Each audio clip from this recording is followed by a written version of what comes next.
l'autel, c'est un lieu de souvenir. Donc, c'est consécration et commémoration. Alors, il dit que Dieu, dans le livre, par la parole de Jésus, dans le livre de Matthieu, nous a donné une promesse extraordinaire et que cette promesse, elle est sous-employée en fait parce qu'elle nous donne accès à des biens illimités. C'est Matthieu 18 où Jésus dit, je vous le dis au verset 19 encore, que si deux d'entre vous s'accordent sur la terre pour demander une chose quelconque, elle leur sera accordée par mon Père qui est dans les cieux. Car là où deux ou trois sont assemblés en mon nom, je suis au milieu d'eux. Jésus donne le minimum légal. Il dit, si deux d'entre vous s'accordent sur la terre pour demander une chose quelconque, elle leur sera accordée par mon Père qui est dans les cieux. Ça veut dire que nous sommes plus que deux. Et si nous nous accordons pour demander quelque chose à Dieu, eh bien, Dieu promet de donner cette chose. Remarquez que la parole de Jésus, il n'y a pas de si et de peut-être dans ça. C'est nous sommes d'accord et nous recevons ce que nous avons demandé. Donc, quand nous nous accordons, eh bien, nous devons croire que nous recevons ce que nous avons demandé. Et il dit une chose quelconque. Ça veut dire quelle que soit là, pourvu qu'elle soit en harmonie avec Dieu, eh bien, nous devons aller au trône de la grâce avec l'assurance que Dieu nous donne la chose. Et un des problèmes que nous avons quand nous prions, c'est que nous réfléchissons à la place de Dieu. Et ça, c'est très mauvais. Je vais prendre un exemple banal. Ça a été mon cas. Quand je suis arrivé à l'église, je voulais aller dans les formations. Il y avait une formation aux abîmes. Et je me suis retrouvé au 4 chemins de Besson. J'attendais ceux qui devaient me récupérer. Et ils ont pris toutes leurs aises parce que on ne bat pas le prêtre pour sa robe. Donc, c'est quand on vient te chercher que tu vas partir. Donc, je ne peux pas aller à Dotémar à pied. Je suis obligé d'attendre. Donc, j'ai dû attendre. Et je ne voulais pas louper le début. Mais finalement, ceux qui devaient passer, ils sont passés. Et on est arrivé en retard. Et ce jour-là, j'ai dit à Dieu, tu vois, s'il y avait une voiture, je serais déjà aux abîmes. Et j'ai dit, d'abord, j'ai dit, Seigneur, donne-moi une voiture. Et je n'ai pas de permis. Mais j'avais appris par mes expériences, avant d'être à l'église, qu'il ne faut pas réfléchir pour Dieu. Tu as besoin de cela, tu demandes à Dieu, après c'est tout. Et lui se débrouille après avec ta situation. Donc, j'ai demandé à Dieu une voiture, j'ai persévéré. Et bien, quelques temps après, j'ai rencontré Francine, vous savez ce qu'elle m'a dit? Il dit, eh bien, je vais te conduire où tu veux. Je n'avais pas de permis et j'avais une voiture avec un chauffeur. Mais je ne suis pas resté dans cette situation. Après, j'ai été au permis. Mais vous voyez comment Dieu a résolu la chose? Donc, si nous avons besoin de quelque chose, demandons à Dieu et ne réfléchissons pas comment Dieu va le faire. Il nous a dit de le demander et nous allons le recevoir. Donc, c'est comme cela. Alors, mes frères, je vous invite, nous allons demander à Dieu besoin de l'Église et besoin personnel. Puisque nous sommes en réunion de prière, nous allons prier pour le monde, mais il y a le local aussi. D'accord? Je ne sais pas quels sont les besoins spécifiques de la communauté. Est-ce qu'il y a un plan, il y a quelque chose qui tient à cœur à l'Église et que l'Église, pour lequel l'Église voudrait prier. Hier soir, nous avons pris les sujets de prière. Alors, s'il y a quelqu'un ici ce soir qui a un sujet qu'il voudrait présenter à l'Église et que l'Église prie.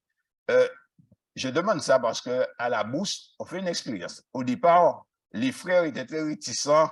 Vous connaissez comment ça se passe. On ne veut pas dire parce qu'on a besoin de connaître bitan en moins. et ces trucs-là, ça. Donc, alors, j'ai dit au frère, écoutez-moi, c'est soit on prend ce qui est écrit dans la Bible, on le fait, ou bien on reste dans notre truc-là, et puis aucun de nous, on va trouver une faveur devant Dieu. Alors, il nous faut prendre la décision de traverser cela. Et bien maintenant, quand quelqu'un a un problème, la personne dit, voilà le problème, on expose le problème. Certaines fois, on ne rentre pas dans tous les détails de la vie de la personne, mais elle dit, on veut prier pour telle chose. Et lorsqu'on prie, eh bien, le Seigneur, il exauce la prière. D'accord? Donc, il y a, mes frères, l'Église, quand l'Église est rassemblée, Jésus est au milieu de l'Église. Et quand les frères prient, comme Pierre était en prison, il n'avait aucune porte de sortie. Et l'Église priait. C'est l'Église qui priait. Ce n'est pas le pasteur ni les anciens qui priaient, c'est toute l'Église qui priait. Et qu'est-ce que Dieu a fait? Il a envoyé un ange, il a libéré Pierre. Donc, nous sommes dans l'Église, mes frères. Et c'est ça qui tue l'Église, hein, c'est qu'on a peur l'un de l'autre. Du moins, on n'a pas peur l'un de l'autre, on a peur de la langue de l'autre. Il faut dire que la langue est mauvaise quand même. Mais mes frères, si nous ne transcendons pas ça, nous n'allons pas avancer. Parce que ce n'est pas ce que Jésus a imaginé comme Église. Jésus a imaginé une Église unie où les frères peuvent se parler. D'accord? Il y a des choses qu'on ne peut pas dire en grand groupe, mais il y a des choses qu'on peut dire. Il y a des situations qu'on peut présenter au Seigneur. D'accord? Donc, il n'y a pas de situation que Dieu ne veut pas gérer. Alors, je ne vais pas parler. Que le Seigneur puisse vraiment bénir son Église et bénir ses enfants. Alors, je vais rentrer dans la méditation, mes frères. J'ai voulu que l'on prie parce qu'il est nécessaire que l'on prie, puisque c'est 10 jours de prière et que le Seigneur puisse vraiment nous imprégner de cet esprit. Alors, retour à l'autel, un lieu de souvenir, consécration et commémoration. Nous avons un texte de Genèse 12, verset 7. Genèse 12 et le verset 7.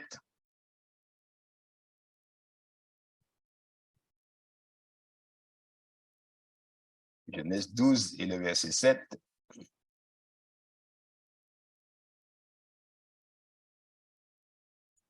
Il est dit, l'Éternel apparut à Abram et dit, je donnerai ce pays à ta postérité. Et Abram bâtit là un autel à l'Éternel qui lui était apparu.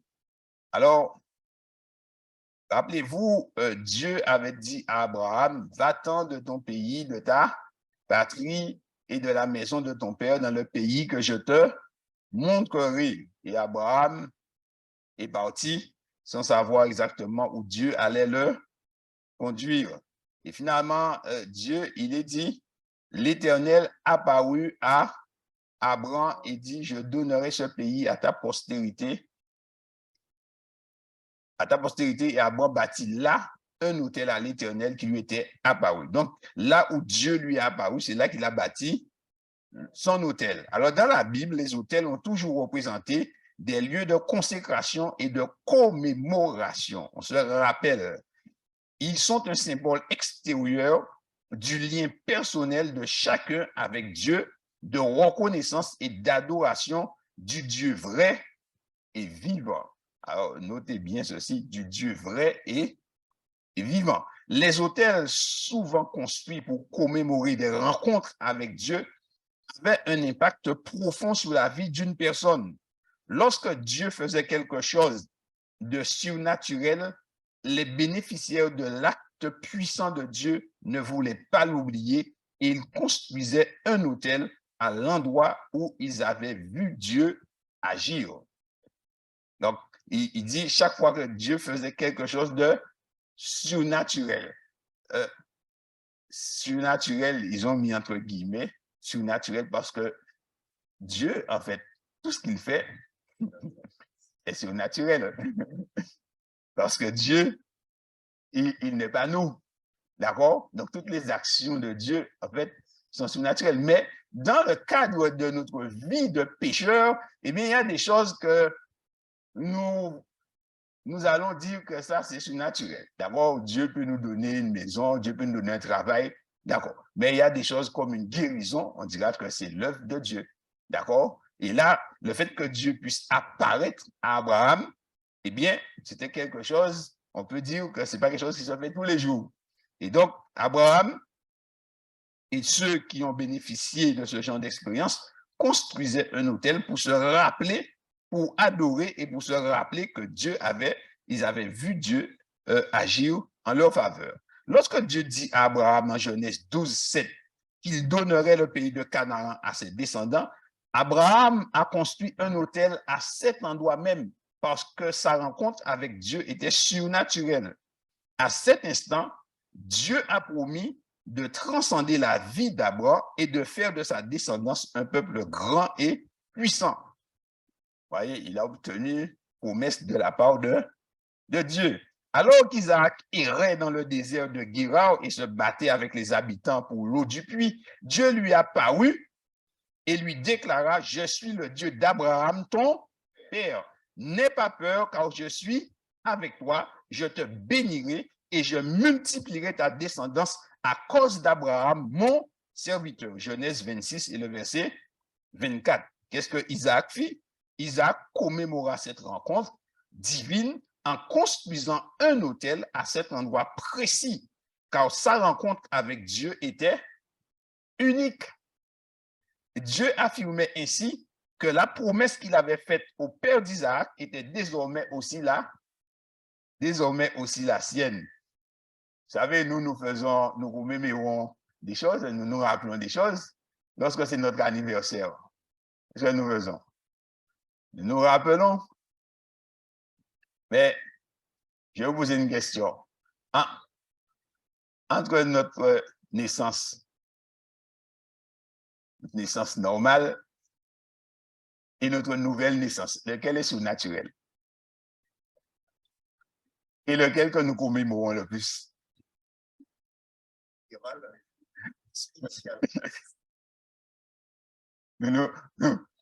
Quand c'est notre anniversaire de naissance, nous faisons gâteau, nous invitons nos amis, nous faisons... Mais et quand c'est notre anniversaire de baptême? Vous se met debout pendant l'école du sabbat, et c'est bon. Mais c'est ça que nous devrions célébrer, parce que c'est ça qui compte. Oui, parce que si ce n'est pas cette nouvelle naissance, nous n'avons pas droit dans le royaume de Dieu. La chose la plus importante, c'est la naissance en Christ. Parce que nous sommes passés de la mort à la vie. Donc, c'est l'échelle de valeur. Je ne dis pas qu'il ne faut pas être content d'être là et de fêter son anniversaire avec ses amis. Mais je dis que la chose la plus importante, c'est la nouvelle naissance en Jésus-Christ. Parce qu'elle nous donne droit d'entrer dans le royaume de Dieu. Alors, il est dit, le fils d'Isaac, Jacob, se rendit dans un lieu appelé Bethel, Genèse 35 et verset 3. Et il éleva un autel en l'honneur de Dieu qui lui était apparu alors qu'il fuyait Ésaü. Comme cette rencontre avec Dieu était surnaturelle, Jacob construisit un autel à cet endroit. Les amis, dans Genèse 35,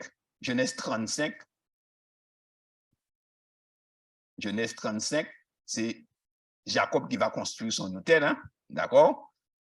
Genèse 35, 3, je crois, c'est bien ça. Voilà. Il dit, nous nous lèverons et nous monterons à Bethel, et là, je dresserai un autel au Dieu qui m'a exaucé dans le jour de ma détresse et qui a été avec moi pendant le voyage que j'ai fait. Donc, il va effectivement se rappeler que Dieu lui était apparu.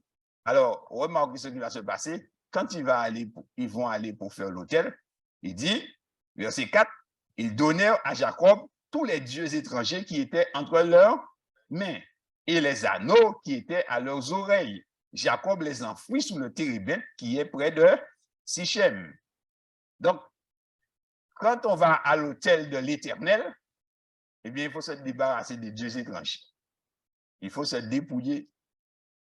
on ne peut pas aller à l'autel vers Dieu en emmenant des dieux étrangers. Tout ce qui s'oppose à la communion avec Dieu doit être mis de côté.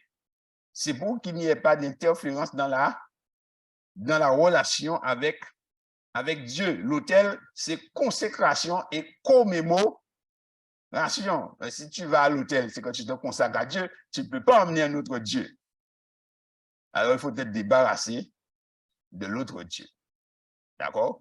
Alors, qu'il me soit permis de dire quelque chose, mes frères, et ce que je dis est fondé sur l'expérience, hein, je ne suis pas en train de dire des choses comme si c'est juste pour les dire. Il y a certaines personnes qui sont entrées dans l'église, d'accord, et qui viennent à l'autel de l'Éternel. Dieu accueille tout le monde. Je ne mettrai point dehors celui qui vient à moi. Mais ils viennent à l'Éternel, mais ils gardent quelque chose des dieux étrangers. Il y a ceux qui ont un parchemin vierge qui leur permet d'évoquer leurs parents qui sont morts. Il y a ceux qui ont certaines amulettes. D'accord? Il y a des personnes qui sont là et qui jouent sur deux tableaux. C'est-à-dire qu'ils prient Dieu, mais ils ne sont pas totalement confiants en Dieu. Dès que ça devient trop mauvais, eh bien, ils font un autre chemin. Le Seigneur dit, il faut faire un seul chemin, mes frères. Et je vous dis que ce que je suis en train de dire, je ne le dis pas en l'air. D'accord? Donc, ce que Dieu attend, c'est une consécration totale. Donc, si nous venons à Dieu, Dieu nous accueille, mais Dieu veut que nous puissions venir de manière totale. Alors, je vais peut-être vous choquer, excusez-moi, mais quand tu es adventiste du 7e jour, que tu fais profession d'être adventiste du 7e jour, tu ne portes pas de bijoux, tu ne te maquilles pas. Maintenant, personne ne veut parler de ça, mais l'Église est gangrénée par cela. Et on prie l'Éternel, mais eux, ils ont rendu leur boucle d'oreille, leur bague, tout ce qu'ils avaient. D'accord? Donc, quand tu viens à Jésus-Christ, tu dois te dépouiller. Parce que l'évangile de Jésus-Christ, c'est un évangile de renoncement et de dépouillement. Quand j'étais tout petit, je voyais frère Plumet, Éric et Ribert, enfin tous les adventistes de Chauvel qui passaient dans le quartier. Ils faisaient école du sabbat annexe pour nous chez ma grand-mère, avec tous mes cousins. Je n'ai jamais vu un adventiste ni maquillé, ni fardé, ni avec aucun bijou sur lui. C'est maintenant que je vois ça. Et c'est pour ça aussi que l'Église devient faible. Parce que nous venons à l'autel, mais nous venons charger. Il faut nous décharger. Et tant que nous n'acceptons pas de nous dépouiller, de nous décharger, nous n'avons pas d'efficacité, mes frères. L'Église adventiste est une Église qui est puissante lorsqu'elle marche dans la volonté de Dieu.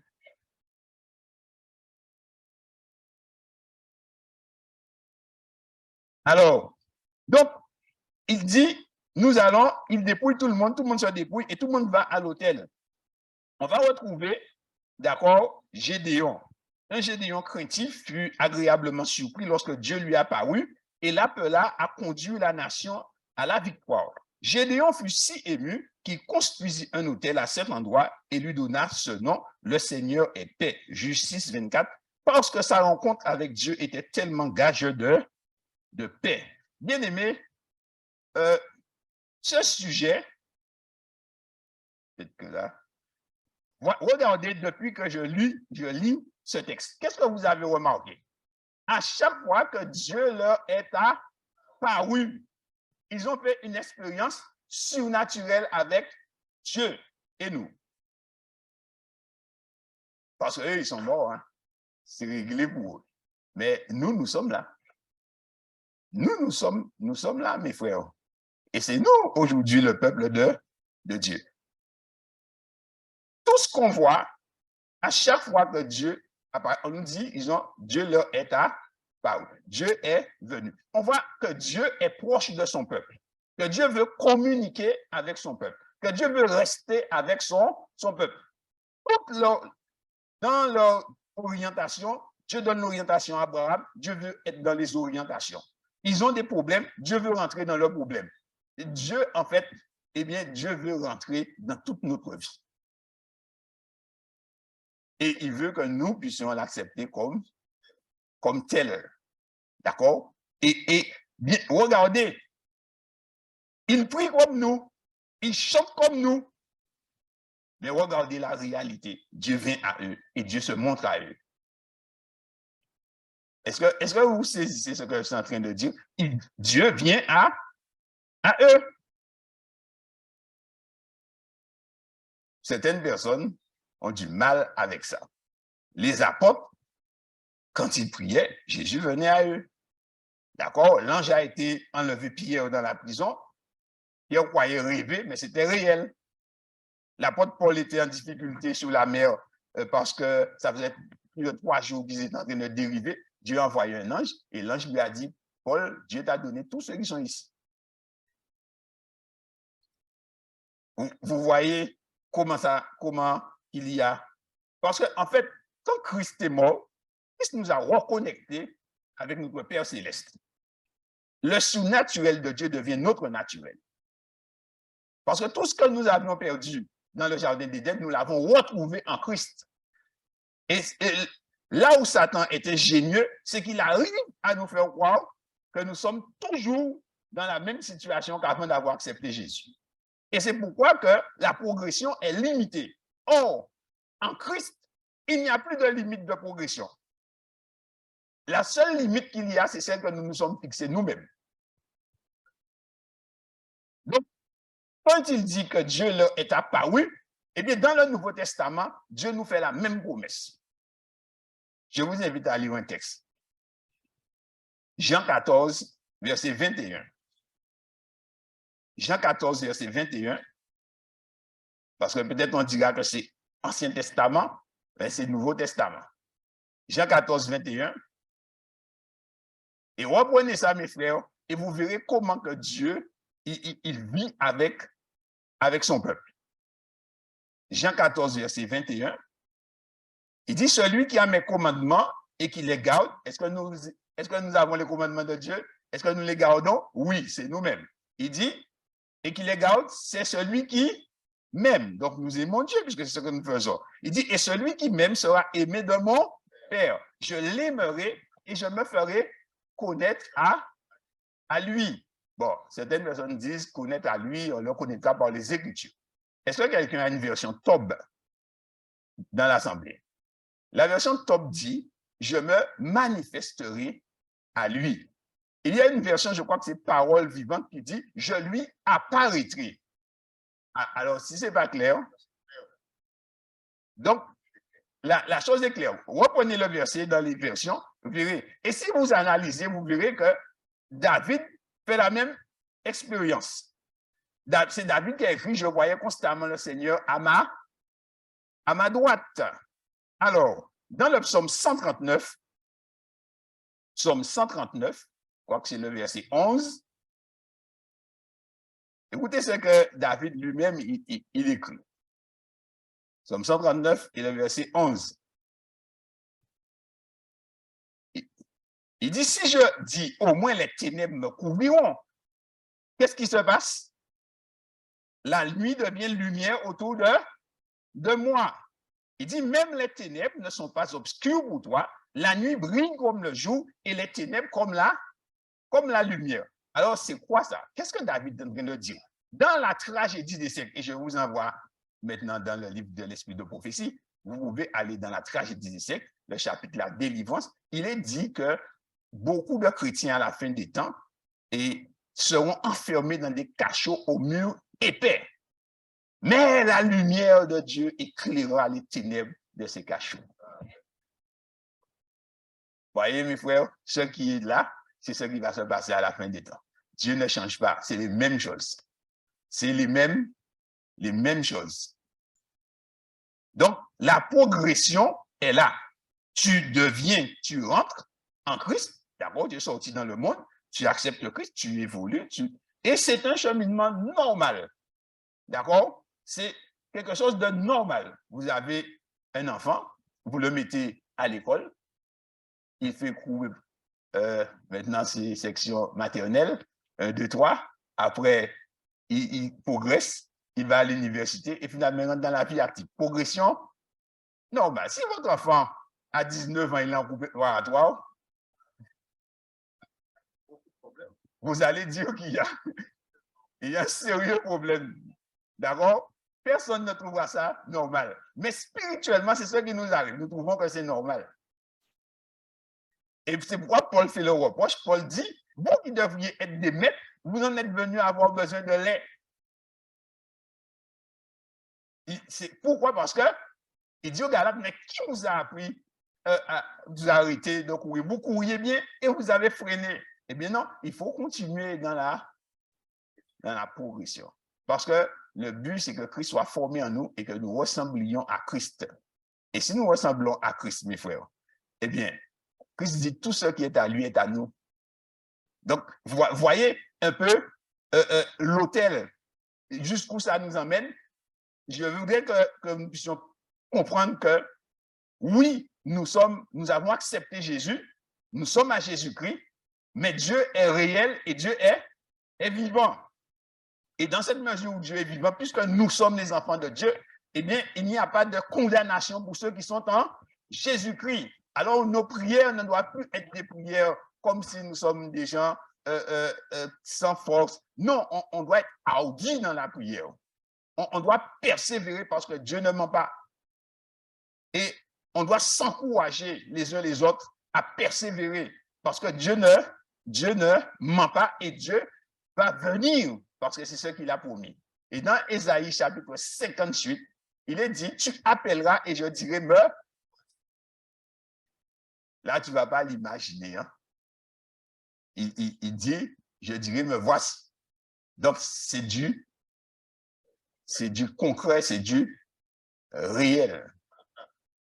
C'est du réel. D'accord? J'étais en train de prêcher à l'église et pendant que j'étais sur la chaire et j'étais en train de développer un sujet et pendant que je suis en train de prêcher sur la chaire, la voix me dit dans ma tête, il y a un monde qui a les live là qui a écrit une bêtise là. Et quand je suis descendu, on m'a dit, il y a quelqu'un qui a écrit un truc là. Il dit, je savais déjà. Bon.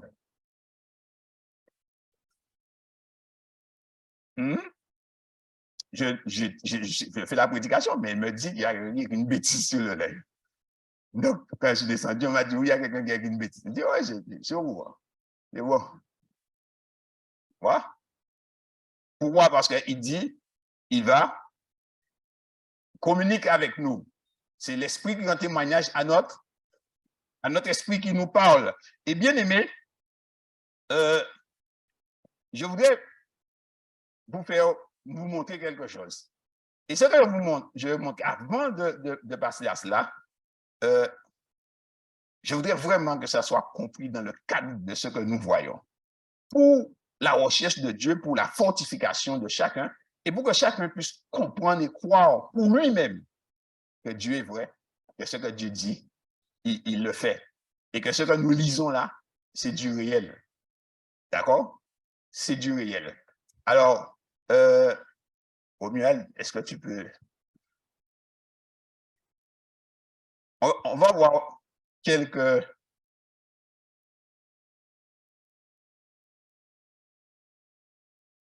Je vois aussi mon portable pour essayer de suivre en même temps. OK, tu veux mettre ta première image, s'il te plaît? Voilà. Alors, vous voyez ça? Vous savez ce que c'est?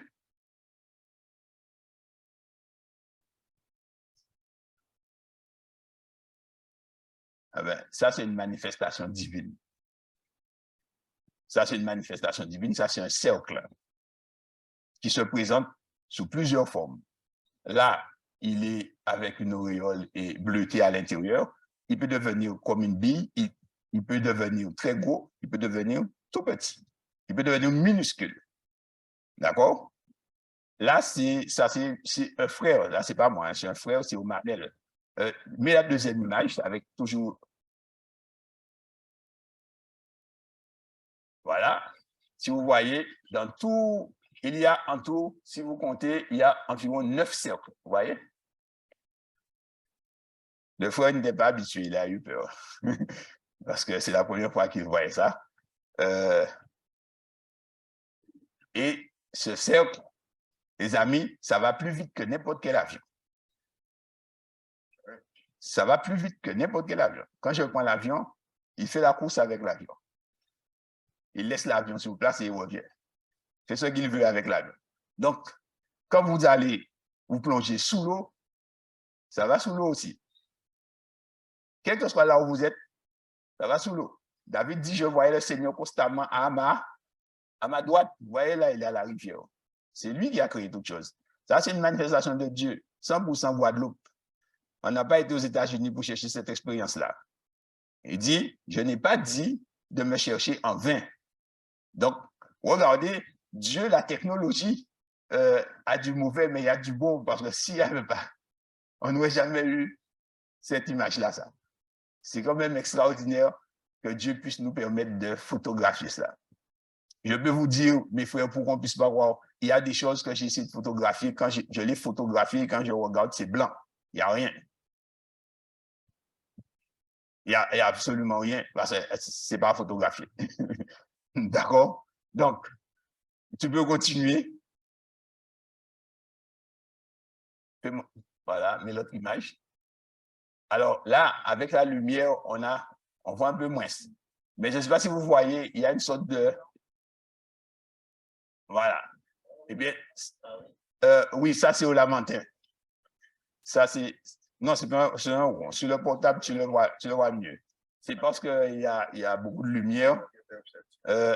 Mais ça c'est au Lamentin, alors que j'étais sur un chantier, ça c'est à midi, et j'étais en train de prier. Et si vous voyez, parce que là, il y a une file, en fait, vous voyez le soleil complètement de l'autre côté, ça n'a rien à voir avec le soleil, et ça va monter derrière la montagne, il va se mettre en haut. Quand je l'ai examiné attentivement, parce que je suis resté longtemps à l'examiner, en fait, il y a un visage, en fait, à l'intérieur. Bon, comme je suis tellement habitué, à force de regarder, j'arrive à le voir. Voilà. Maintenant, vous voyez plus. Voilà. Si tu peux éteindre un peu encore pour voir, ça doit apparaître plus. Oui, c'est une sorte de nébuleuse. C'est pas vraiment une... Ouais. C'est plutôt une sorte de nuée. Voilà. Bon, on essaie de faire au mieux. Alors, le paysage est très beau, mais c'est pour vous montrer, mes frères, que alors que je suis sur un chantier, je suis en train de prier, que Dieu fait cela. Donc, quand il dit que Dieu a apparu à Abraham, oui, ah oui, on peut voir aussi de l'autre côté, que Dieu a apparu à Abraham, oui, oui, oui. Comment? Tu vois, c'est le gros problème qu'on a. Comment c'est que c'est pas Satan qui fait ça? Parce que tu ne sers pas Satan, justement. Chaque père a son bois puissant. Si tu sers Dieu et que tu sais que tu marches avec Dieu, c'est pas Satan qui viendra faire ça. D'abord, c'est fondé sur la parole de Dieu. Et si ce n'est pas fondé sur la parole de Dieu, là, tu peux douter. Mais si tu vois que c'est dans la Bible et que tu marches d'après la volonté de Dieu, alors tu sais que c'est Dieu. D'accord? Il faut que ça soit basé, fondé sur les Écritures. Il faut toujours être fondé sur les Écritures. Parce que Satan est un trompeur. Donc, c'est pour ça qu'il faut s'appliquer à marcher dans les voies de Dieu. Parce que si tu ne marches pas dans les voies de Dieu, c'est vrai que Satan peut te balader facilement. Mais il faut être attentif à la parole de Dieu. D'accord? Tu passes-moi la vidéo, s'il te plaît. Par contre, est-ce qu'on peut vous mettre dans le noir? Parce que j'ai essayé ça dans une église et je n'arrivais pas à...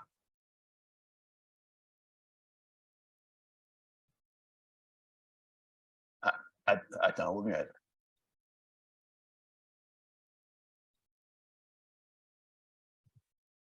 OK, tu veux faire. Est-ce que vous voyez ici ce qui se fait?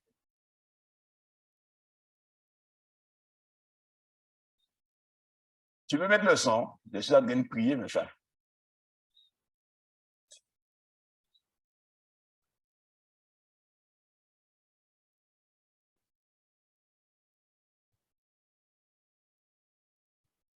Je crois qu'il y avait une prière avec.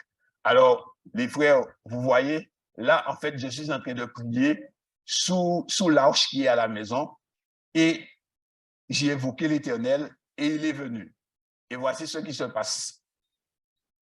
Et ça, je vois ça chaque jour, en fait. Quand je vais sous l'arche, le matin, le soir, dans mes rendez-vous de prière, eh bien, voilà, ça peut prendre différentes formes. Des fois, il peut être tout rond. Tu peux mettre l'autre vidéo aussi.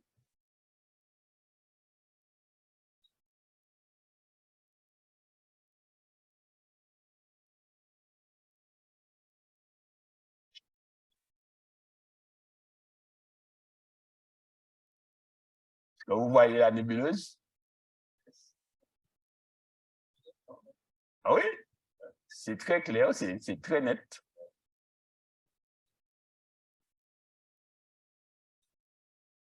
Et je vous assure que c'est pas un jeu de lumière. Hein. C'est, voilà.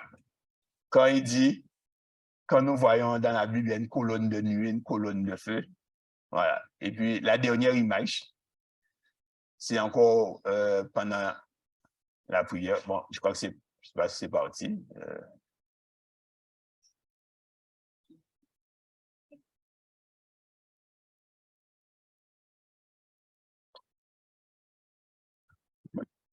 Non, c'est pas grave.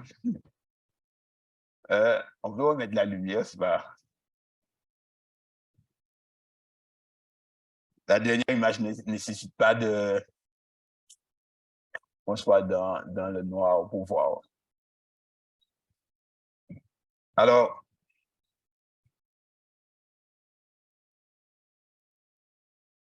mes chers frères et sœurs, quand il dit que il est venu Abraham, Dieu est venu à Abraham, Dieu vient à nous. Dieu vient à nous. Et voilà, bon, ça c'est dans le salon de la maison. Là, je suis en train de prier et voici ce qui se passe. Donc, oui, là c'est en plein jour. Donc, les frères, c'est pas que j'ai dit ça avant pour qu'on puisse pas croire que je suis différent de vous, c'est pas ça. Nous sommes tous pareils. Et ce que je voudrais vous dire, c'est qu'en fait, il nous suffit de saisir les promesses de Dieu et de croire que la progression, on peut progresser, on peut avancer avec Dieu. Et que ce que ces hommes ont vécu, nous aussi, on peut le vivre. D'accord? On peut être aussi proche de Dieu qu'eux. Et Dieu peut être aussi proche de nous qu'il l'était avec eux. Et c'est pourquoi que nous prions et que lorsque nous prions, il nous est dit de présenter nos requêtes avec assurance au trône de la grâce, parce que le ciel n'est pas vide, on n'envoie pas la parole en l'air. Non, ce sont des réalités qui sont là et basées sur la parole de Dieu. Tous, ils ont fait ces expériences. Et c'est pourquoi ils reviennent sans cesse à leur hôtel pour commémorer ce que Dieu avait fait pour eux et pour ne pas oublier, parce qu'il ne faut pas oublier ce que Dieu a fait. Alors, il dit alors que beaucoup considèrent les actes puissants de Dieu dans leur vie comme de simples moments de coïncidence ou de hasard, d'autres reconnaissent l'action de Dieu et font tout ce qui est en leur pouvoir pour ne jamais oublier ce que Dieu a fait pour eux. Ainsi se fait jour le bénéfice à leur effort. Ces futurs voyageurs sur leur parcours sont bénis par les hôtels dressés en tant que croyants. Ellen White note, Abraham nous a donné un digne exemple. Sa vie était une vie de prière. Partout où il plantait sa tente, il dressait son hôtel à proximité, appelant tous les habitants de son campement au sacrifice du matin et du soir. Lorsque sa tente était enlevée, l'hôtel restait. Les Cananéens qui se déplaçaient recevaient des instructions d'Abraham et toutes les fois où l'un d'entre eux s'approchait de l'autel, il adorait le Dieu vivant. Ainsi, bien aimé, nous aussi, Dieu nous a bénis. Maintenant, de quelle bénédiction du ciel voulez-vous vous souvenir à l'avenir et quel hôtel à Dieu allez-vous construire aujourd'hui?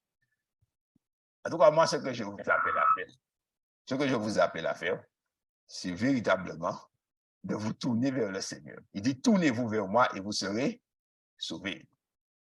Mes frères, nous sommes déjà dans le véritable, nous sommes déjà dedans. D'accord?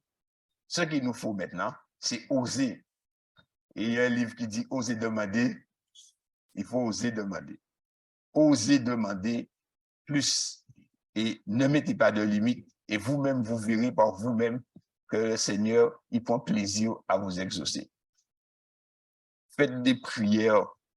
Demandez, n'ayez pas peur de l'échec, puisque s'il y a échec, c'est pas vous qui échouez, c'est Dieu. Et Dieu n'échoue jamais. Alors, n'ayez pas peur de prier. Moi, je prie pour les gens, mais ça ne veut pas dire que je ne viens pas comme si que chaque personne que je prie pour elle, que la personne va guérir, la personne sera sauvée. Non, mais je prie, je vais de l'avant. Et Dieu fait ce qu'il veut. Dieu fait ce qu'il veut. Mais en fait, j'ose.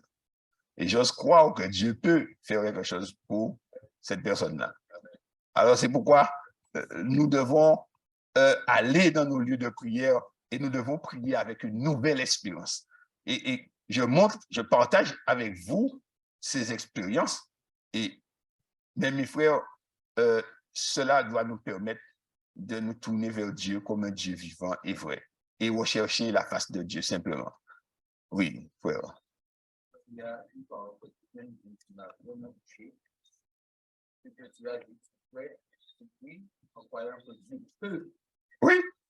Il y a des gens qui te disent qu'il faut prier parce que Dieu peut guérir. Voilà. Ça, oui. Ça ne me va pas. Ouais. Eh bien, tu sais, nous ne disons pas à Dieu ce qu'il faut faire. Nous demandons à Dieu de faire quelque chose et Dieu fait selon sa volonté.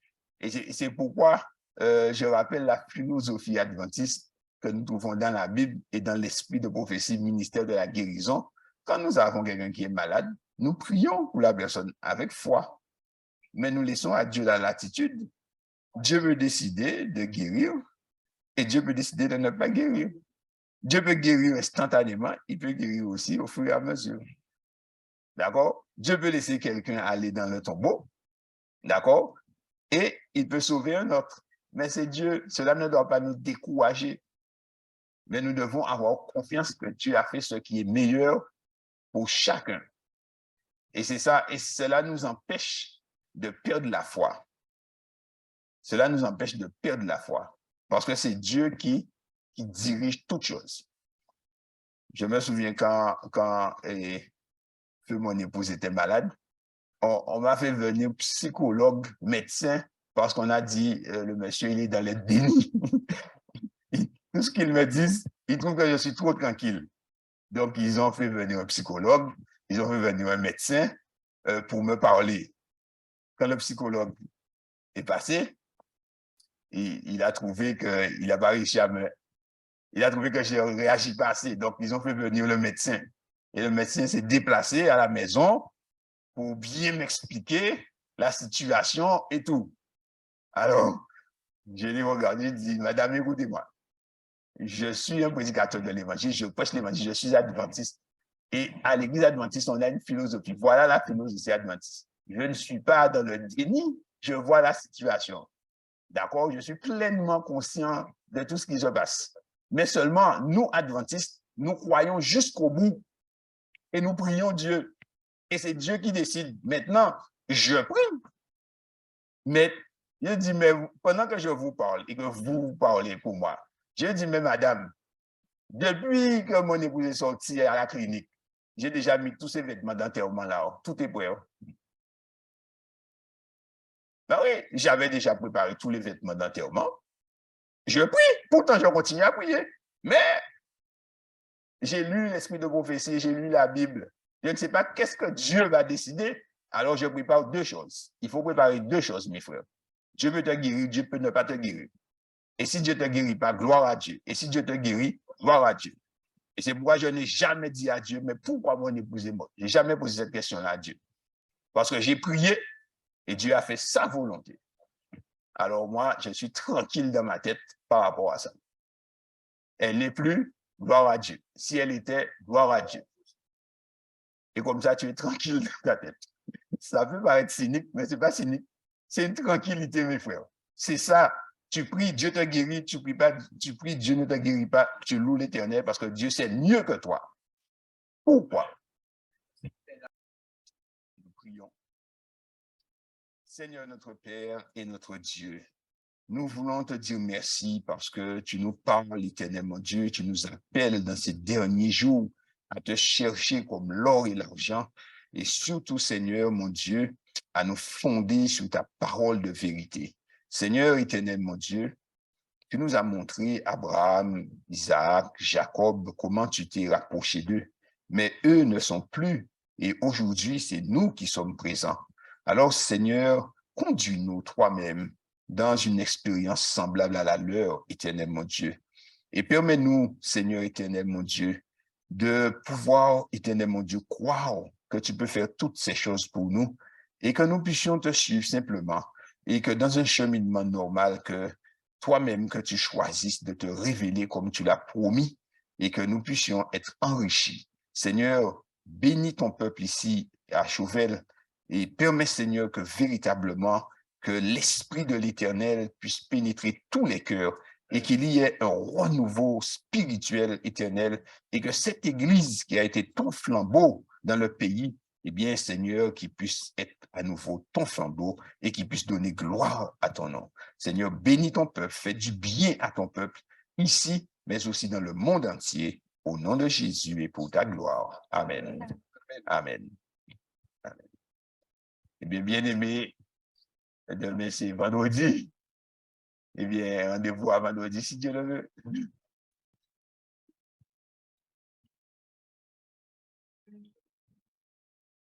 Salut.